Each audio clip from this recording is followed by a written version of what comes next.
Portugal, there's a YouTube show full of fun facts you need to know.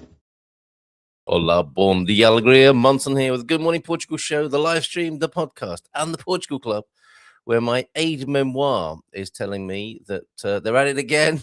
The emergency kit at home. State recommends 72 hours of autonomy for families in case of crisis. A fabulous new commemorative €2 coin. A fantastic Instagram channel that I want to recommend to you. Global Food Quest. This guy has found the stinkiest place. It's actually south of the river, but the smelliest place in Portugal, for good reason, actually, by the way. Another challenge to AI. Storms on the way, I'm afraid, again, and a couple of other memes and things that you might find amusing this morning. How are you? Mel joining me at 8:30 this morning with a little bit of prepping for body, mind, and spirit. We don't just prep on a physical level here on the Good Morning Portugal show and in this community. We're prepping on every level in this, the age of discombobulation. So looking forward to chatting with Mel as ever at 8:30 this morning. Thank you, T-Duck, for your, and more consumer info this morning. Yesterday, it was the Continent offer that we were talking about, and Pingo going head-to-head with Continent at the time when I think we were saying yesterday, were we not, that the food basket, the average food basket, the price indexing food basket of Portugal is the highest it's ever been, according to some sources, and the president wants something done about that. I don't know how that can really work. I guess it's just it's like a beast straying at the leash, isn't it, of market forces, and there are some trying to hold the beast back, but it's going in one direction. Let's be honest. It's just the matter of how fast it goes in that direction, and I suppose the president is wanting to put the brakes on a little bit, as everything with numbers starts from zero, does it not, and heads towards infinity, unless you reset or change the system in some way. I don't know what you think about that. In many ways, of course, you would expect it to be at the highest level, but it's all relative, I suppose. It's the relativity, isn't it, of the prices of things in relation to people's wages, because they may not be going. I don't suppose they're at the highest they've ever been, or are they? Maybe they are. Good news from you, Coach. Thank you for your messages. See you soon, and see you on Friday. Matty was in. I thought he might be knocking on my door. As starting a minute late this morning, but I think Matty's happy. Bom dia, alegria a todos e feliz terça-feira. Who's receiving the highlights? There's a new WhatsApp highlight channel. If you can't see the whole show for any reason, I'll send you a highlight at the end of the day, which was Lydia's idea. Great idea. Thank you, Lydia, for that. Bom dia, alegria Gumpers from top producer and moderator. Let's not forget that. Compliance in the building. Bom dia, alegria Gumpers from the T-Duck. 72 hours. Rookies. Yes, 72 hours autonomy of what? Air to breathe. Ooh, pushback against the powers that are asking us to be now. What happened to the social contract? Don't we pay all these taxes so that the train stays on the tracks, rather than, look, I know you pay all these taxes, but you've also got to take responsibility and look after yourself as well, because although we're asking for more money, we seem to be doing less with it, and you're going to have to take care of yourselves. Is that okay? Is that fair? If you need to store air, we've got a much bigger problem. Yes. Well, the provided information so far is not clear or sufficient. Where are you getting your information from? T-Duck's well practiced, been doing this for more than 30 years. Hoping for the best, preparing for the worst, I suspect. A nice to and fro between Matty and T-Duck. Let's just eavesdrop on that for a moment. And I will bring up my source, as it were. That is, oh gosh, I've lost it now. En Cultura, are they called? It's in the sleeve notes of the show, actually. If I do it that way, and I go find my own show on YouTube. Now, let's just check that everything's that's streaming. Oh, an advert. Awesome. Do I get a strike for playing? No, I wouldn't get a strike for playing an advert, would I? Ah, yeah. Encultura.pt. Kit de emergencia en casa. We'll come back to that, but I'll put the link to it in the chat so you can see what I'm talking about. It's this occasional PR puff, isn't it? I mean, what's interesting about this is the picture, and we'll go through it. From what I can tell, a few obvious and right things on the picture, including a grab bag, a bug out bag, some rope. What's that for? Some brightly coloured rope. What looked like a little wizard's hat. I mean, maybe there's metaphysical preparation as well. Although actually, I'm looking at it the wrong way up. The number of tablets and pills there. What I thought was a wizard's hat is actually a mask. Swiss Army knife, 2. Water to drink, water to wash with, various tins, torches, batteries. I think there. Maybe that's an AI generated picture. Some dried food. I don't know. See if you can decode from the picture what the serving suggestions are for the 72-hour rookie level preparedness. I'll download that and we'll go through that together. Maybe we'll do that when Mel arrives. That might be a better time to do that. We've got other things to be looking at and to be talking about before she gets here this morning. Anyway, what kind of emergency? Wildfire consuming home. He's a being of light and joy this morning. Floods, earthquake, zombie attack, roaming assassins. Buy extra food. Look, and it's a good day to do that. Buy extra food when the grocery store has a sale. Right now, Pingados is offering 20% off everything in the store if you spend 50 euros more. That's a really good offer when they do that. I think that's among the best consumer offers here in Portugal. Is the Pingados.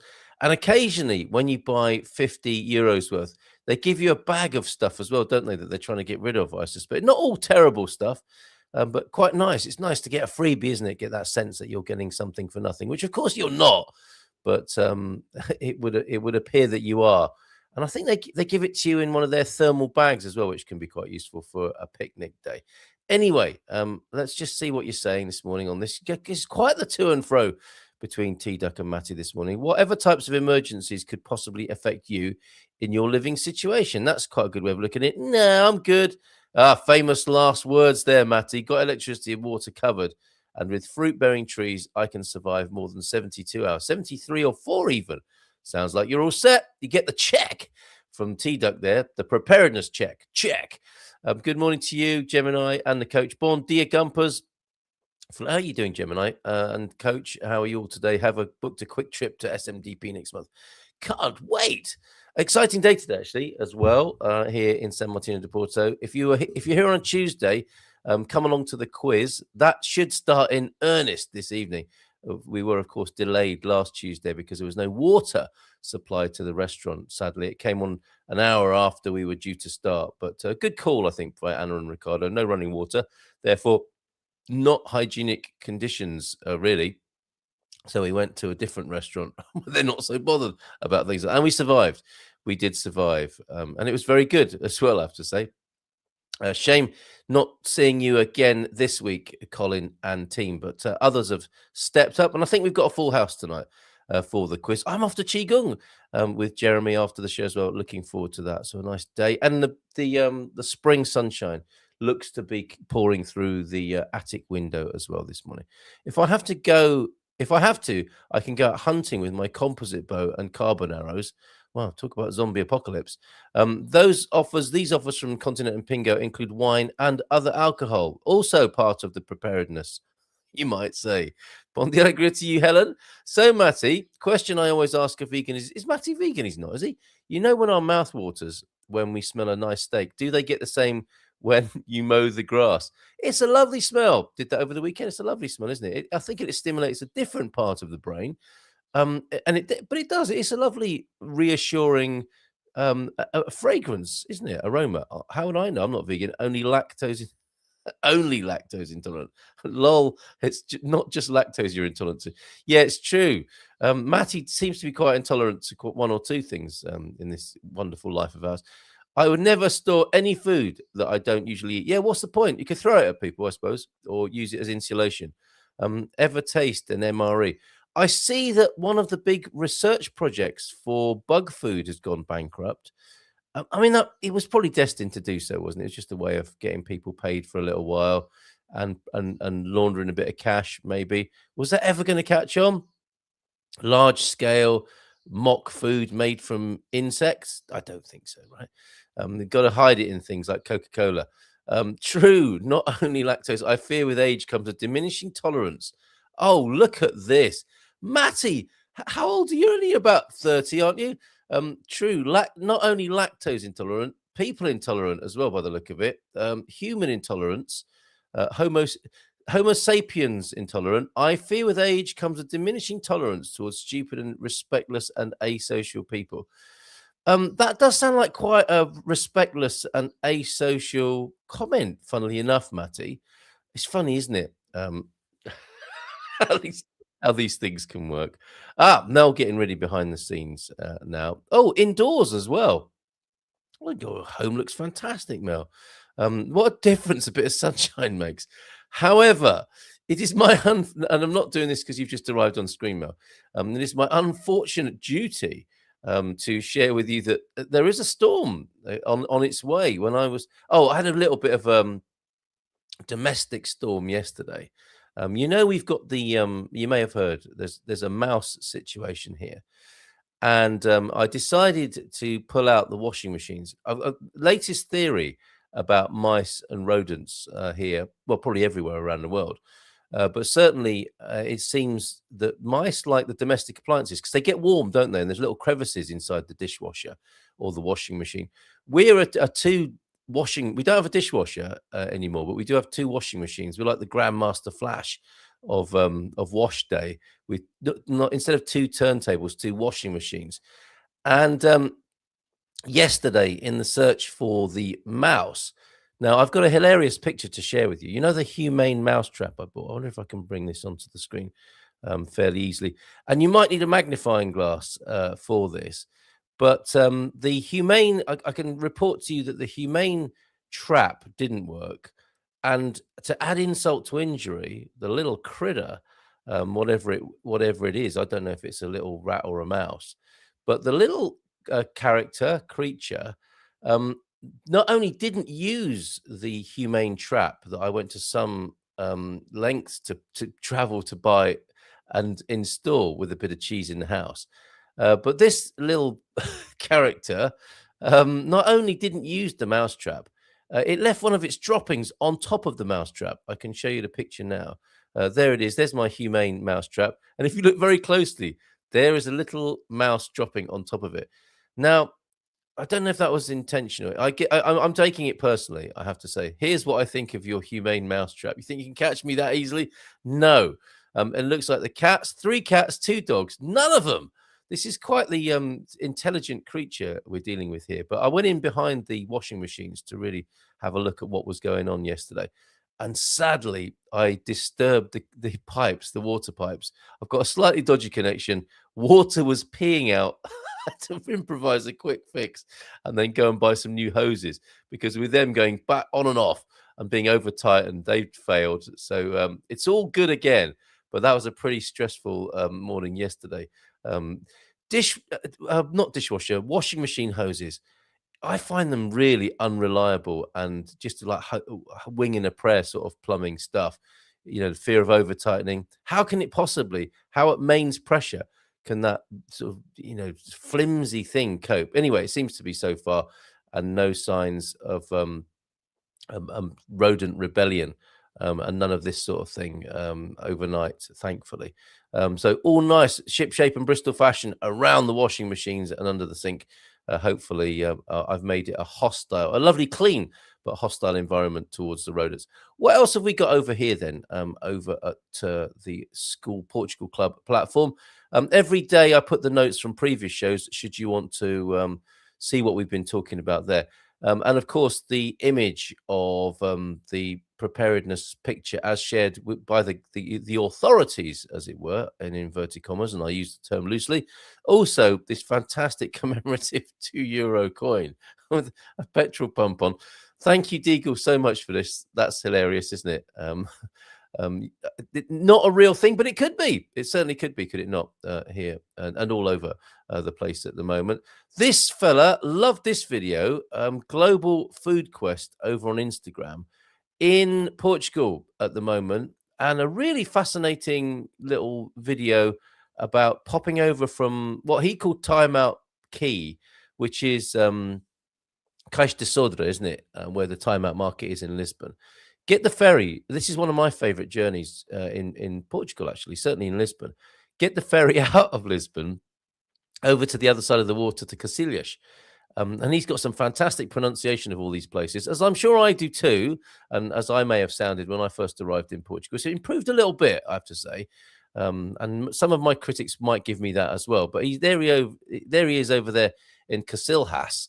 There are these like Roman tubs in the ground made of stone that have been preserved so that people can see what used to go on there. For the life of me, I can't remember what the name of the source is. We were talking about sources yesterday, and I don't think we came to a conclusion about what the ultimate source is here in Portugal. But apparently, the Romans loved fish sauce, and they used to make it in Cacilhas. They would be using what they call the tagus to move it around. They would be shipping their troops up and down that river, presumably, or yomping across the land. But anyway, they were making their beloved fish sauce, which was exported all over the empire. In Cacilhas, and you can see where they used to make it. And apparently, it had quite the pong to it until it reached its ultimate fermentation stage and was liberally applied to various foods. I wonder what a slap up Portuguese, not a Luso-Roman meal would have looked like. What did the Romans eat? I wonder. What did they ever do for us, and what did they eat? Another challenge to the AI here, artificial intelligence. AI will replace you. Oh yeah, says Portuguese e-cards. Can AI make arroz doce? I think not. Again, as I've always said, I think Portugal will be the ultimate challenge to AI. Will bring it to its knees. Certainly, if not from a culinary point of view, then a bureaucratic point of view. Yeah, this was the sad news I'm afraid to share this morning, or uncomfortable about sharing. ST. Right, okay, Storm Therese then. This doesn't sound right, Therese, but certainly a storm is on its way. I thought it went female, male, and so on, and I thought we'd had others since Kristen, but we seem to be okay. We're already through to T. Okay, fair enough. My bad. I got confused there. That's a lot of storms between K and T, then, is it not? We're up to Therese, everybody. Let me just go over to the resident site to tell you a bit more about this. Yeah, the reason I mentioned my plumbing is because when I was in the shop, the local shop, the hardware shop, he cuts keys in there. He does everything. It's a fantastic little hardware shop. He's the Portuguese Arkwright. And it's a fantastic shop. He always has everything I need. And I had in Portuguese to ask, actually, I didn't need to, but I wanted to ask in Portuguese for just one standard washing machine hose and then one extra long hose, 2 meters. And he had it. He's got a tiny little footprint of a shop, but everything seems to be there. Top news story over at the resident. If I swap this screen out for a moment and share this with you, he did say, yeah, it's a beautiful day for sure, but the rain is returning on Wednesday or Thursday. Let's see if the resident concurs with that. Yeah, look, rain predicted to start falling on Tuesday evening, just in time for the quiz tonight. There will be a downpour of trivia and rain this evening by Baia Cultural, just back from the Marginal here in San Martino de Porto. It would appear Storm Therese is expected to bring several days of wet weather. Enjoy this spring weather while you can, then, with rain and possible thunderstorms forecast, particularly for the south and centre of the country. The north doing better then on this occasion. According to the Portuguese Institute for Sea and Atmosphere, IPMA. Oh, I found out IPMA also stands for something I found out over the weekend, toing and froing with Antonio Ferreira. There are the IPMA, the other acronym, or the same acronym but with a different meaning, is the International Portuguese Music Awards, which happen every year. And they happen over there in the US, and it's a big do. And I've asked to be on their PR distribution, so we'll come up with more than that. But when I was reading about the International Portuguese Music Awards, I was thinking, IPMA, I know that. And of course, yeah, it's the weather authority here as well. So rain is expected to begin late on Tuesday and may persist until at least Saturday. Get out of here, Therese. The Algarve and Alentejo regions are likely to be among, well, we do need, actually, no, we don't need it.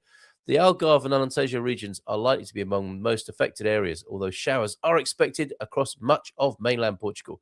The new bout of bad weather follows what has already been an unusually rainy, an unusually rainy winter in Portugal, with last month confirmed to be the wettest February in nearly half a century. So a living memory for most people then, right? The wettest. No, can we settle it once and for all? And of course, this is the country where we've taken the weather lemons and made lemonade and repackaged it as our new tourism offer here in Portugal. 600 days of weather. Come to Portugal for 600 days of weather every year. 300 days of sunshine, we'll go with that. And now 300 days of rain to go with it. 600 days of weather every year here in Portugal. Come visit. Let's see what's going on in the chat before we go over to Mel. But yeah, okay, looks like rain from tonight until the weekend. However, I think the power balance between rain and springtime sunshine is going in favor of the springtime sunshine. It just feels so good, doesn't it? In a way that you hope for and long for it. When it actually comes, the joy of the springtime sun and seeing the big bugs and insects coming out and just the flowers, it's fantastic. Absolutely loving the little signs of it. Okay, chat of the €2 coin then. If you have mice, stop feeding your cats. Yeah, there is quite the spider to catch a fly thing going on in the house, actually. The dogs are eating the cat food. The cats are just, do what they want, turn up their nose, come back, eat a bit, maybe don't eat a bit. Dogs end up eating it. And meanwhile, the mouse is pooping on the humane trap. We've ruined the ecological balance here in this household, for sure. It's due for a reset. You're quite right. Let's stop feeding the cats. Save a bit of money as well. Helen, good morning to you. How are you doing? And I would never, okay, we've done this one, haven't we? But you'd never store any food that you don't usually. This is Lee McGrady's advice as well when it comes to growing food. Grow what you eat. Don't grow things that you're not going to eat. What's the point? True. I guess that you would get a bit of knowledge perhaps, but it's definitely a good idea to grow and store what you like. The apocalypse is going to be miserable, isn't it? If you store a load of things that you don't even like. True. Not only lactose. Okay, we've done that. We've done that as well, but that's worth dwelling on. And that seems to be happening to more and more people. Their tolerance towards others it seems to be lessening. What can you do about that, if anything? One man's food is another man's poison. And also, I guess we can extend what Matty's talking about there. One man's man is another man's poison as well, as Shakespeare noted. Food intolerance is on the rise. Intolerance generally is on the rise. Why should food be not included in that? But so too is dietary diversity and innovation. Yes, like I was saying yesterday, with the crazy comes all the potential for extra love and positivity as well. We're growing capacity on every front, everyone. Don't forget that. The sunshine yesterday was glorious, absolutely. And it looks like it's back again today. Wonderful day in the capital. Are the jacaranda blossoms out yet? That's what I want to know. Looks like another stunning day today. That's fantastic. Let's enjoy it before Therese gets here. Seems I need to be in a meeting for work. Don't worry about that, Matty. Oh, you are going to worry about that. So we'll have to sign off here a bit earlier than I would like to. Yes, have a great day, mate. João de Norte is here as well. Bom dia, alegria, Portugal as well. I have never seen a human trapped in a mouse trap. So not that humane. What? A quick quip from Matty before he goes. Oh, quite a few, actually. Excuse me. Diane uses the humane traps, and we used to catch a few, but no mice since we have had 2 mongoose moving. We've got a mongoose problem instead. That's going to be a big trap. Or do we have to call them intellectually? Oh dear, Peter. Re-washing machines and mice. My last washing machine was killed by a mouse inside it. So my theory holds then that rodents do like the warmth. They've got it's like maybe a 5-star hotel, a washing machine, isn't it? There's water, there's warmth, there's nice clothes and fibers and lint that you can make a nest out of.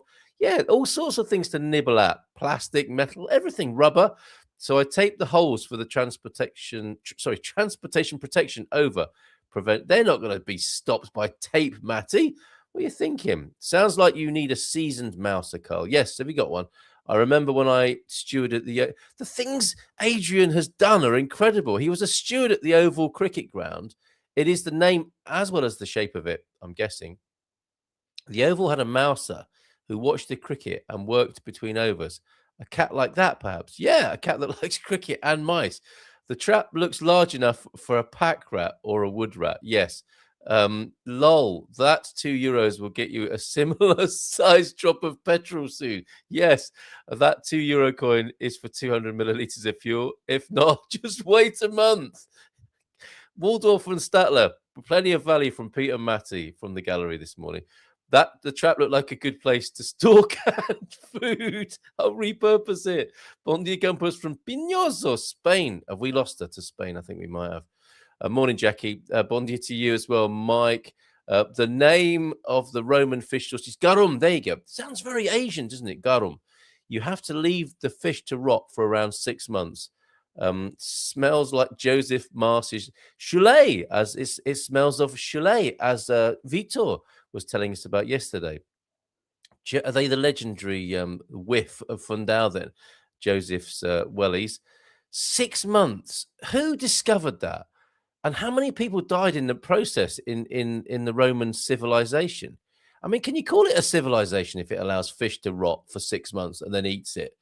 Wow. I mean, humans do like fish sauce, don't they? So, as you were saying, some of us like the smell of steak cooking, others the smell of grass, and fish sauce does something to human beings as well, doesn't it? Maybe a kind of catnip effect on human beings. But there you go. Thanks, Pete Garum.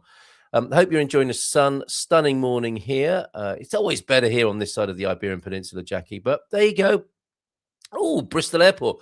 Looking forward to coming back to Portugal. See you soon, hen dog. You have a busy life, don't you? Hola, bon dia, Malta. I look forward to enjoying a bit of relaxation with you soon. Come and see us, hen dog. Andero, how you doing? Bon dia, Malta from you. As age goes up, tolerance goes up. Does it have to be that way? Discussion point this morning. Does it have to be? I think Mel thinks not. But it's a matter of practice, is it not? Bon dia. And if whatever you practice, you get good at. So if you practice being a grumpy old git, you're going to get very good at it as you get older, as I think some of you are proving. Bon dia from Neil as well. No connection there, Neil, between grumpy old gits and you, unless you want to self-assess and certify this morning. Just had a nice smoke and cuppa by my front door next to the police station. Wow. Making new friends in Spain. Kind of early for the jacarandas. Okay, looking forward to those first jacarandas of the year.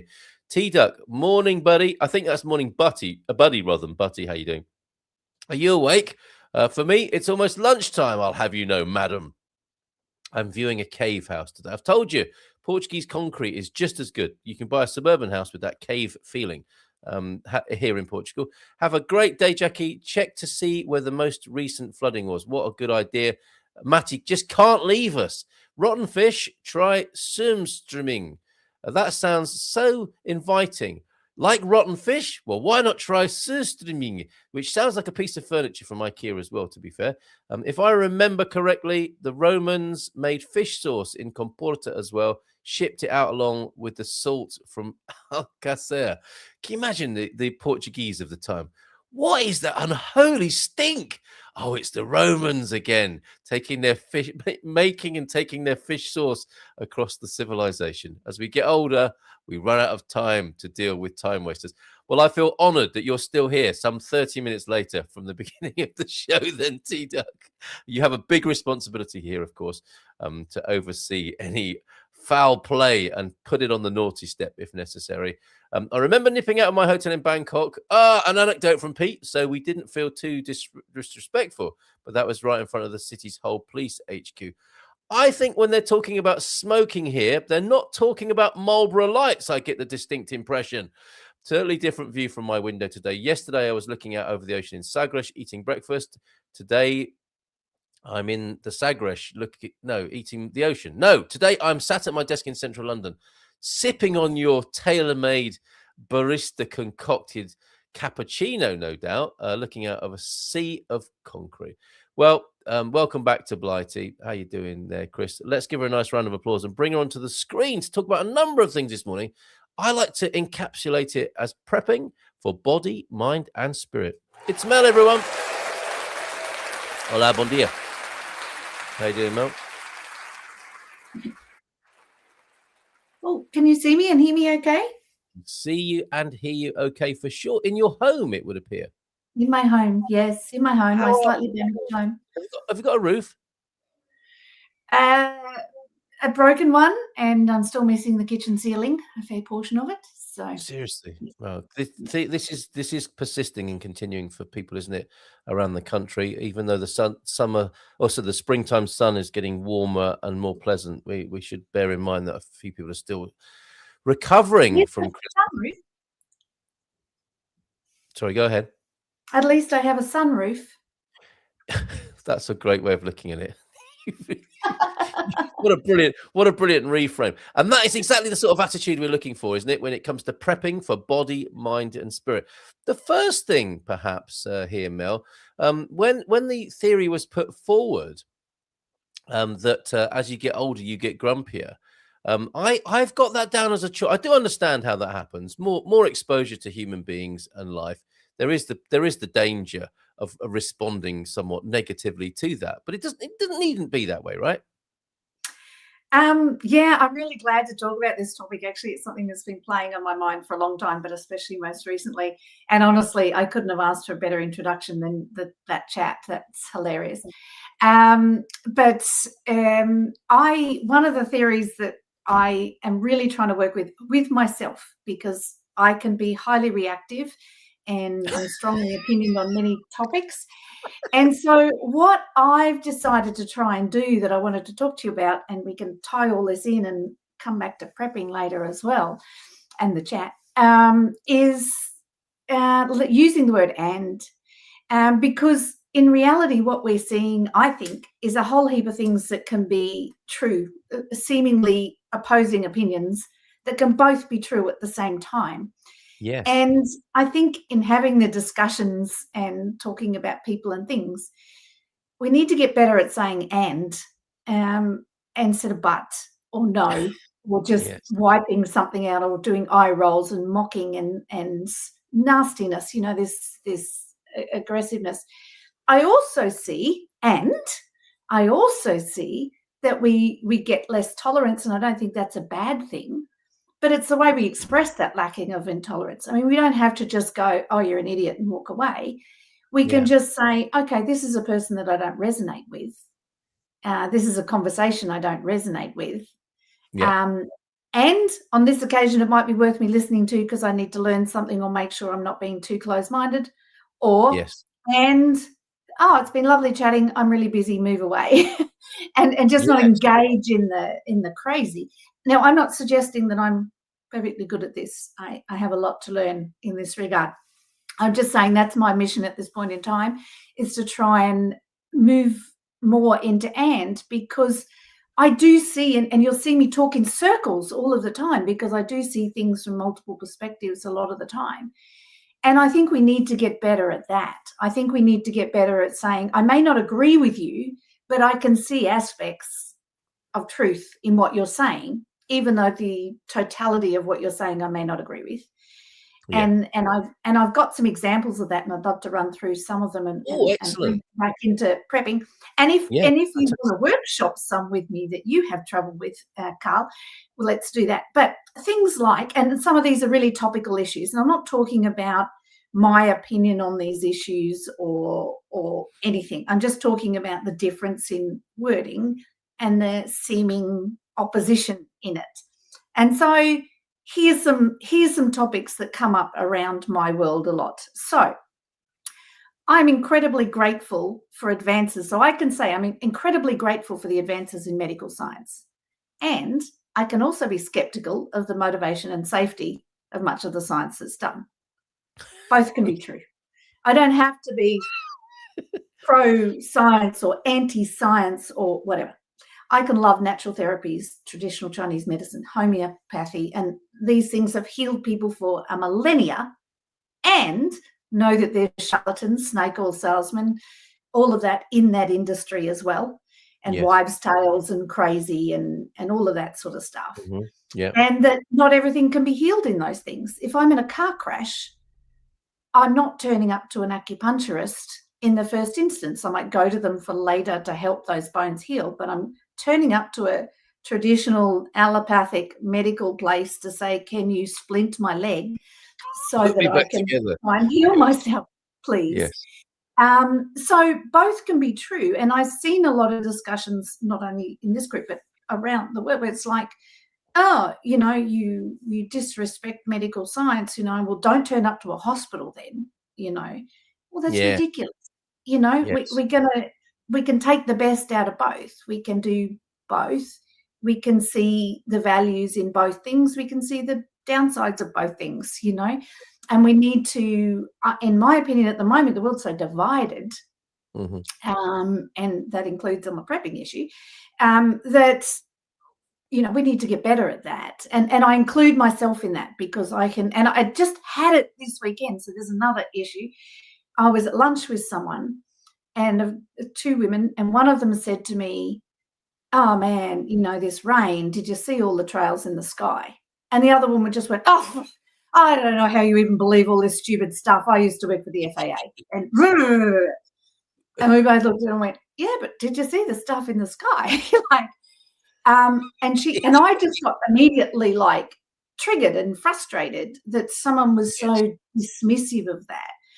And so with someone who's just going to shut down and be closed, I just have to accept that they're not listening anyway. So, and I think what I need to do is get better at saying, are you actually wanting to have a discussion on this, or do we just change the subject? And if she wants to have a discussion, are you at least open to thinking about different aspects of that? And on that, we can say, for example, that most planes have contrails, not chemtrails. Most things that we see in the sky are normal emissions from a plane. And some may not. Some may not. And that's evidenced by all the cloud seeding companies that publicly advertise all of their stuff, as evidenced by mosquito spraying programs that are certainly in my original country, and I suspect here, by crop dusting. Not every plane only has contrails coming out of them. That's categorically true. It doesn't mean that it's all with nefarious purposes. And we can say there are chemtrails. We can accept that there are some chemtrails. There are some chemicals put into planes to do a job. And they may not be with our worst intent. And we could consider that maybe some people are trying to do things to save money, be nefarious in whatever way. Yes. And could have a bad intent. All of those things can be true at the same time. And the pilots don't, one of the arguments I hear on that is that, do you think all the pilots are in on that? Well, I drive a car, but I couldn't tell you what's in my petrol tank. And I can tell you that the petrol station doesn't know what's in their petrol. If some government agency has decided that. That's brilliant. Look, I don't know if it's me or Mel, but I love it when people are talking about what are referred to as conspiracy theories, and then the transmission gets cut. Now, your mind could go to several places here, kind of in the way that Mel is talking about. So, what brilliant, hilarious timing! And I don't. What I have to say is, I don't know if it's me or if it's Mel. Perhaps you can let me know in the chat if we've just lost Mel's feed, or if it's a general good morning Portugal thing. And maybe Mel is still talking about what she wanted to talk about this morning, and it's me that's not hearing or seeing that. But let me know what you think about that. I think what came to mind when Mel was talking, and what I'll do is I'll just pop her backstage for a minute until she's ready to join again, is that we do live in the age of the big but, as it were. But and but the first thing I want to say about all of this is, do what you want. Okay, that's the important thing, isn't it? And do what you want. If you want to have a row with someone, or walk away, or have a different view, or just shut people down, no one's going to stop you, are they? But I think what's being discussed here is the nuance of that. and what else is possible? That's always a great question, isn't it? What else is possible? And this is a great pet subject of mine. I think maybe for similar reasons to Mel, but maybe slightly different. Is I am delighted to know and explore, and it's easier to do it in other people than it is in myself. Although I do include myself in this thought experiment, that if someone is triggering you, whilst you can project onto them that they're an idiot and whatever, what is it? Why is it that you're having such a possibly violent and emotional reaction? What's that about? And I think that's access to some really juicy and great stuff, and it's optional. No one has to do that, needs to do that. But what else is possible is a fascinating question. Also, to add to this conversation is, my habitual response might be, that's it, I've had enough, I'm walking. Now, if you've done that for your whole life, there might be an emotional driver to that isn't completely conscious or thoughtful or arguably intelligent. And you might have some extra juice available by sticking around a little bit longer to take a little bit of a look underneath the surface. Right.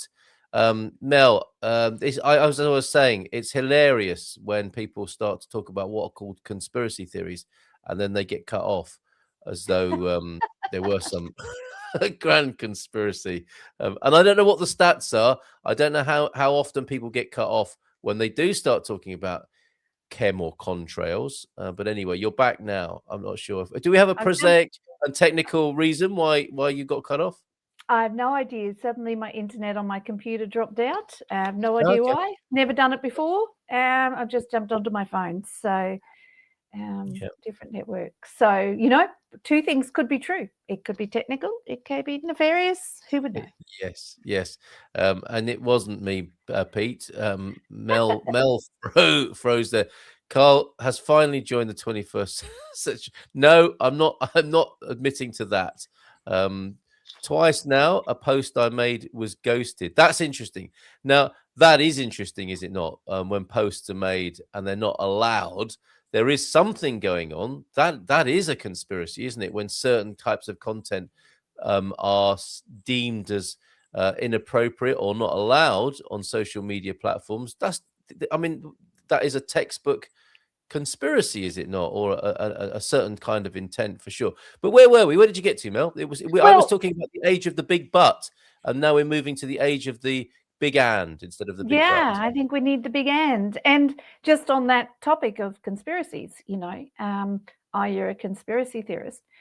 Yes. I don't know a human being that does not believe that big businesses, corporations, governments get together to sometimes make decisions that are not in the best interests of you and I, but to make themselves more money or more power or more control. I don't know a human being who does not believe that. That is a conspiracy.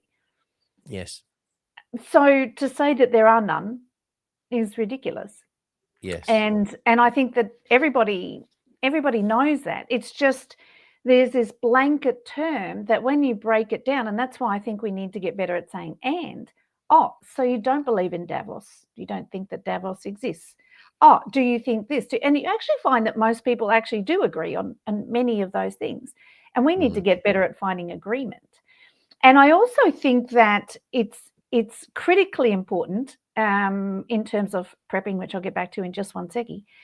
So one of the really big issues right now is the files that are out there, which maybe I'll get cut off again if I mention that word. So I won't say the files that are out there at the moment.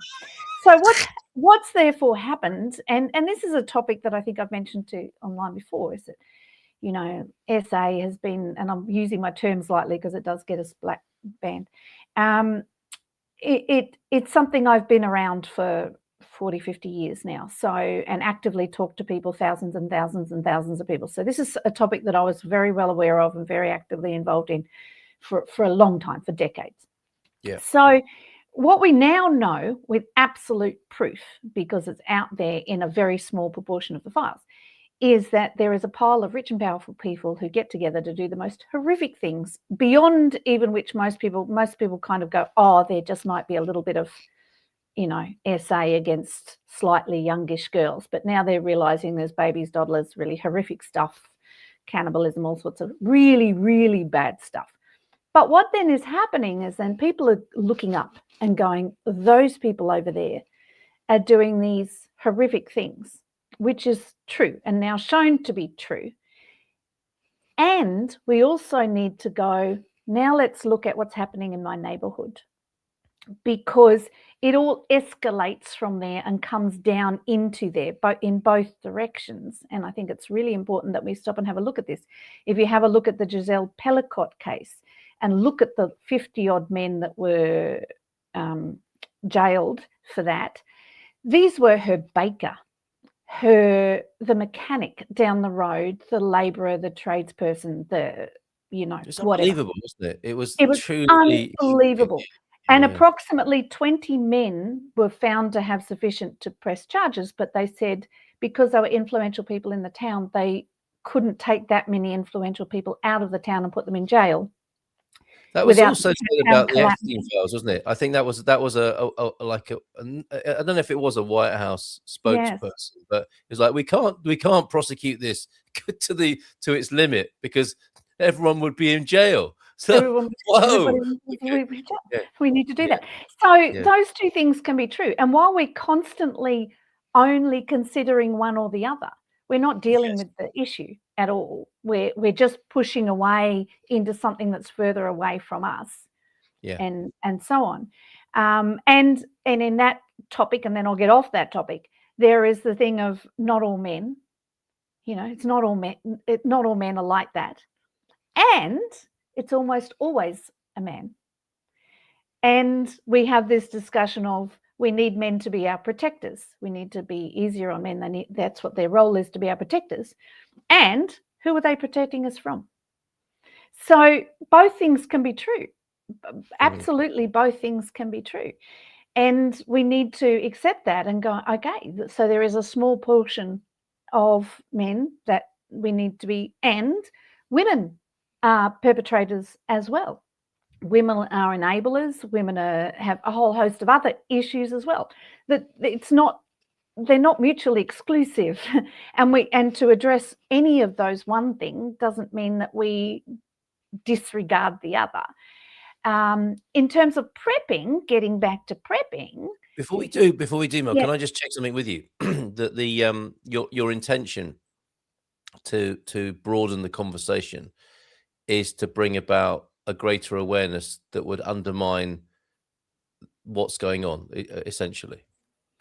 Absolutely. And I think from this, because we all need to do it, and myself included, we all need to go, okay, I've just automatically dismissed certain people, or I've automatically blamed certain people.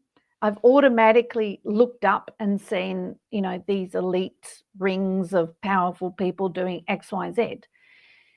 But then I need to also accept that it's also my neighbour down the road. And I'm not just talking about SA, I'm talking about fraud, disrespecting people, being nasty to people, this action, these, the two tradesmen down the road that get together and collude on a price so that they can rip off the immigrant that just come in that doesn't know that it could be got cheaper.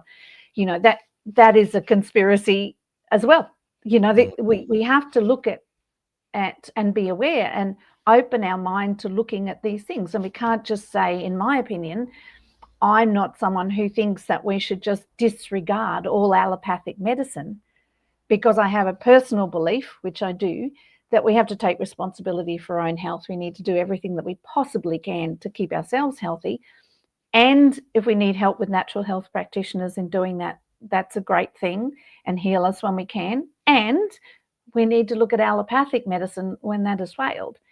And, we haven't done, because we can't know everything.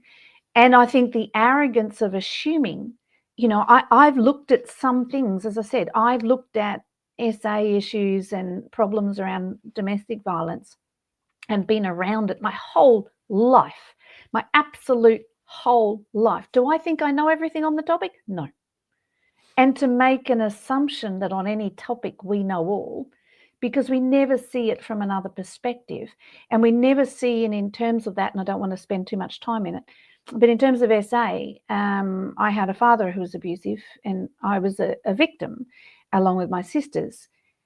But then I ended up on the other side of the fence, where I was close to someone who was also then convicted. And so I went from being, you know, we always say, how can someone be married to a pedophile? Usually they don't know, for starters. And people cannot conceptualize the fact that someone does not know that that's what their partner is doing. And the trauma and rip apart of that for the family of the perpetrator, the family who is completely innocent. Sometimes they're not, but most of the time they are. There is one person in a family who commits a heinous crime of any description, whether it be, you know, unaliving and whatever. But the rest of the family are victims too. Suddenly, you know, you can imagine, Carl, you've got kids, I've got kids, my son's in his early 30s. If I suddenly found out he committed a heinous crime, something was unforgivable in your mind, and you've got older children as well, one of them does that, how does that rip your world apart? And how do you cope with that? You're a victim in that as well. And you've got the world looking at you going, what did you raise? What is it about you? You make a good point, which I think brings in for me another axis here, which is the axis of has that happened? Is that happening? Because I think that's really important here. This is like an interwoven dynamic of this. Is a lot of what people talk about. Well, I'll express it a different way. When we talk about something, we may or may not have an experience of it, and that affects what we're talking about and how we talk about it and what progress we might make, I think. So I think it's really important to bring that into a conversation, is like to speak and own things and speak from your own experience, and to assess things as well from our own experience, and not to lean too far into, I mean, that for me, that's the worst case scenario of, if you like, the conspiracy theory consciousness, is people end up quite overshadowed, undermined, overtaken by a lot of concepts that are not within their own experience. And I think that's a really difficult mental health issue.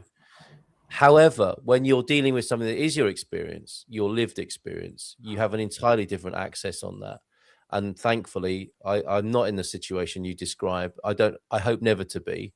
And I would have to deal with it if I was. But I think that's a really important thing to bring to any of these discussions. And often where it goes wonky, where people stop talking from their experience, but talk from what they think they would do, or what they should do, or the opposite of doing the opposite of something of somebody who they dislike. That's where a lot of the problems begin. I think. I think that's a real problem. Is how this gets detached from reality. And also it might be what it's teaching us. You know, so much of what we're inundated with in the world at the moment is completely beyond our lived experience, and arguably really unhelpful from that point of view. Now, that of course comes to a point where is it in your experience? How is it affecting you? And that's where, you know, it can go from daylighting to gaslighting, can't it? It's like, you know, and you know, for an example of that would be disaster capitalism. You know, we've all got to pay the price for the war on terror, which we didn't start, but we're being told is a good thing for us. That sort of thing is like, well, now it is in your experience because you're paying £2 at the pump or whatever. So that it's, you know, it's complicated.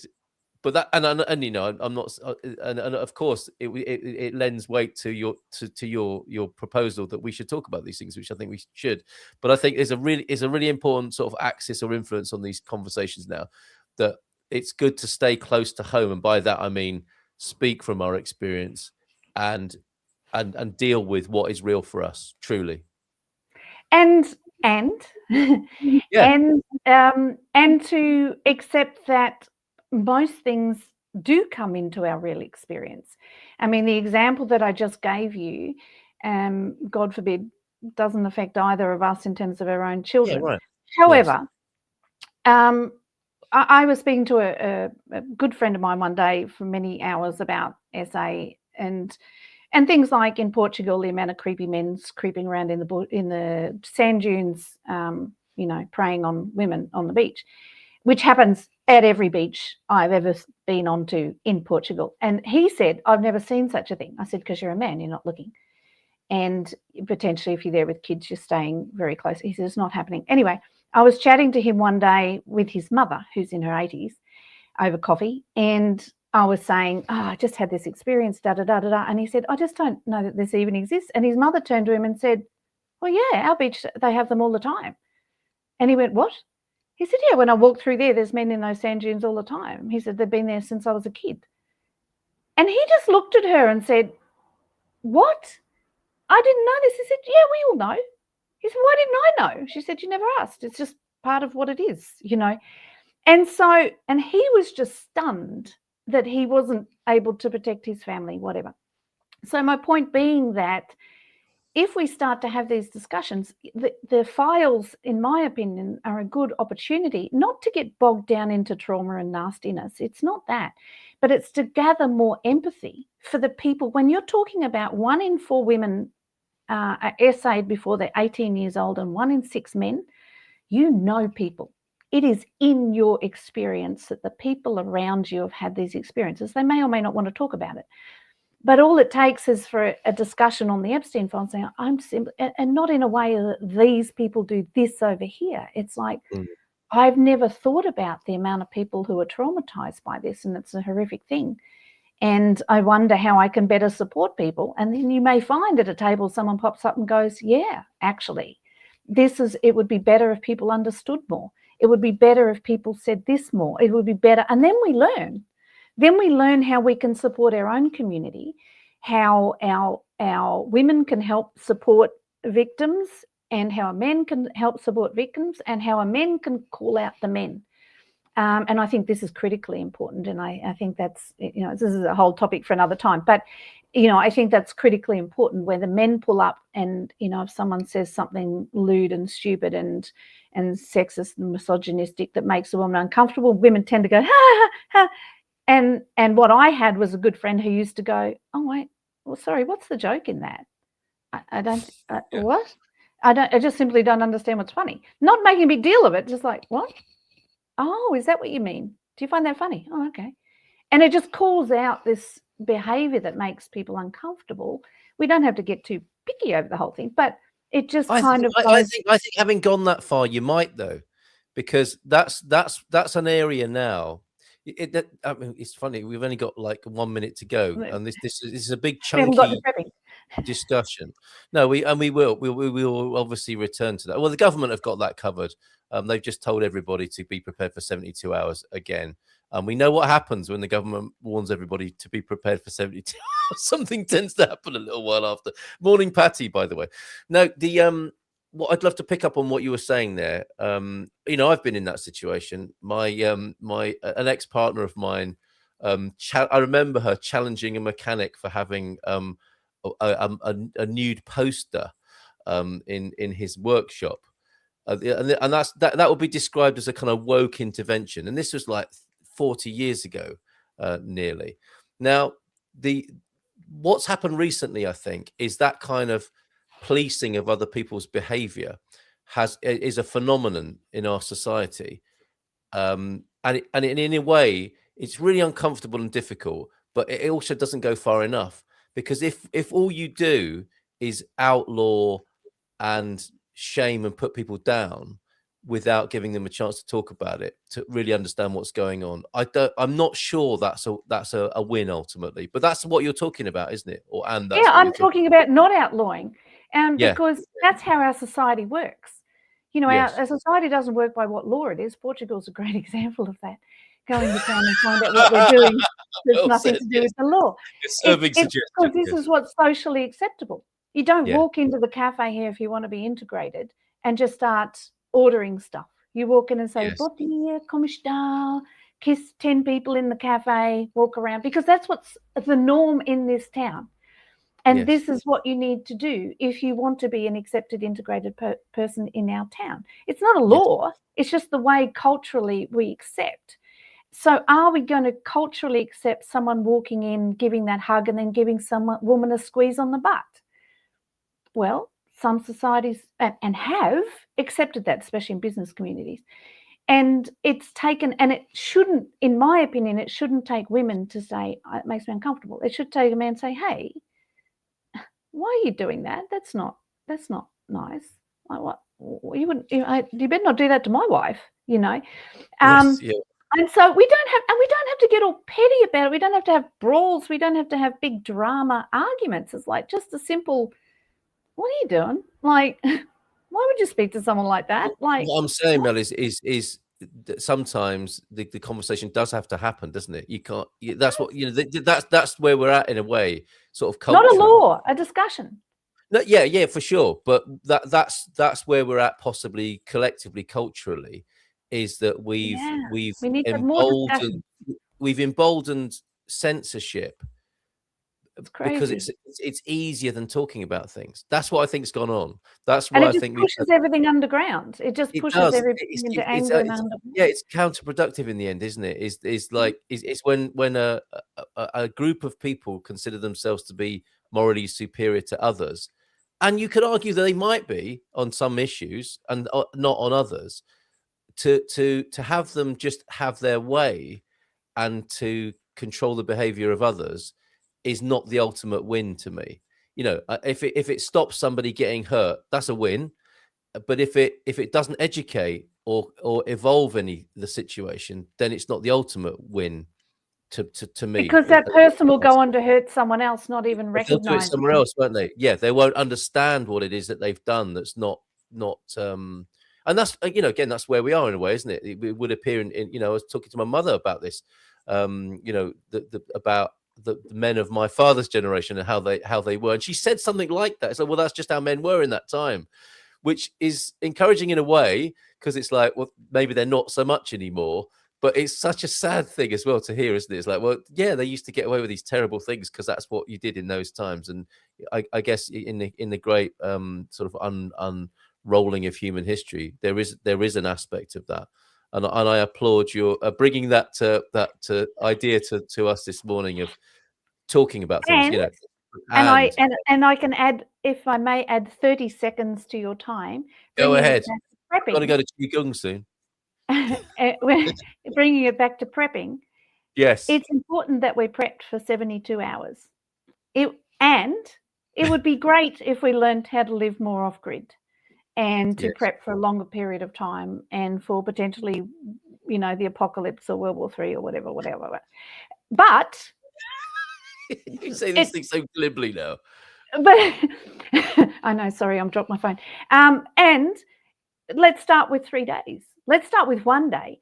And we have to accept that not everybody is in the position. If you live in an apartment, you're not in a place where you have enough storage to put 6 months of food in your house and to have solar hanging out your window necessarily.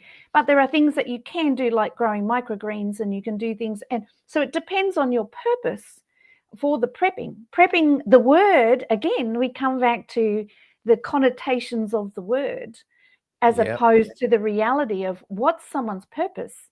Are we preparing for a flood? Are we preparing for a fire? Are we preparing for a natural event? Are we preparing for a war? Are we preparing to get out of the matrix and to get away from a dystopian government? They all have different prepping needs, and none of them are wrong, because it depends on the purpose that people have. And even if someone wants to prepare for the apocalypse, they may not be in a position where they can. Not everybody can suddenly run out into the middle of the country and figure out, in my case, how to grow food. My plants are dying like crazy because I don't know what I'm doing.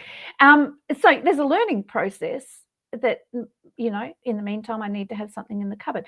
So we can't pretend that we know all, because I thought I knew quite a lot about farming in Australia. Now I come here and everything's dying.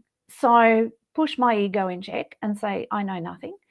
My availability of materials is different. Need to get my ego in check and go, I don't know.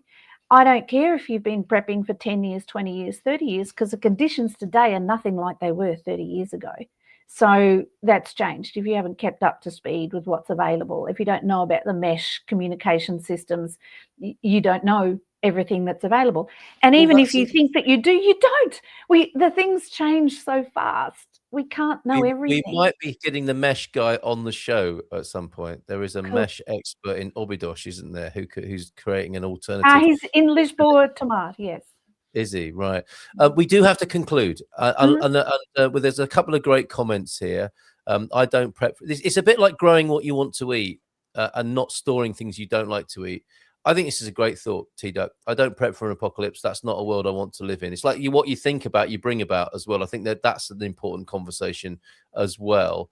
Where our focus is. I think that's an excellent point. And there is natural law or basic universal morality, as C.S. Lewis put it in Mere Christianity, which applies everywhere. And if I may, I'll connect that to another C.S. Lewis comment and try and connect everything that's happened this morning, or what we've been talking about this morning. Apparently, when he was mocked quite a lot among his intellectual circles for being a Christian, as I think as Christians often are.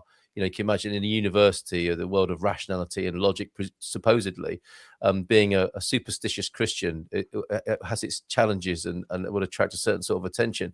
When he was asked about prayer, he said, "I don't pray because it changes God. I pray because it changes me."